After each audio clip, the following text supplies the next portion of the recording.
Mobile market లో telecom కంపెనీలన్నీ competition ని peak కి తీసుకెళ్లాయి. రిలయన్స్ జియోకి కాస్త అటు ఇటుగా ఎయిర్టెల్, ఐడియా, బిఎస్ఎన్ఎల్ తదితర ప్రధాన సంస్థలన్నీ ఆఫర్లు ఇస్తుండటంతో ఇక ఎవరి కస్టమర్లు దాదాపుగా వారికి ఫిక్స్ అయిపోయారు. జియోకి కూడా కొత్త కస్టమర్లు దొరికేశారు. హ్యాపీ సమ్మర్ ఆఫర్ ముగిసి నెల నెలా రీఛార్జ్ చేసుకోవాల్సి వచ్చినప్పుడు ఆ నెట్వర్క్ తో జర్నీ చేసే కస్టమర్ల సంఖ్య ఎంతో తేలిపోతుంది. ఈ రంగంలో పోటీ దాదాపు సాధారణమైపోగా ఇప్పుడు అన్ని టెలికాం కంపెనీలు బ్రాడ్బ్యాండ్ సేవల్లో పోటీకి తెరతీస్తున్నాయి. దీనిలో భాగంగానే భారతీయ టెలికాం దిగ్గజం ఎయిర్టెల్ ఒక ఏడాది పూర్తిగా డేటాను అందించే ఆఫర్ ప్రవేశపెడుతోంది. ఇప్పటి వరకు అందిన సమాచారం ప్రకారం ఎయిర్టెల్ తన యూజర్స్ కోసం 1000 GB డేటా అదనంగా ఫ్రీగా ఇవ్వనుందట.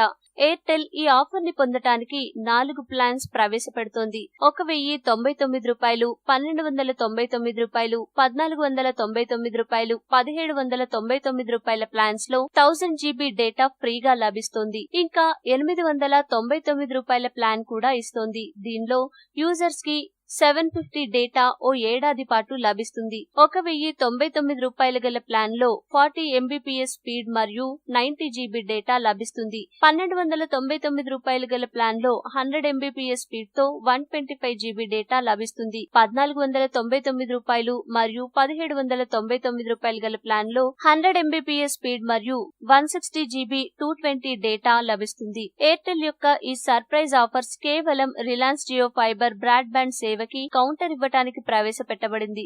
దీనికోసం యూజర్ కి అదనపు ఛార్జీలు లేవు.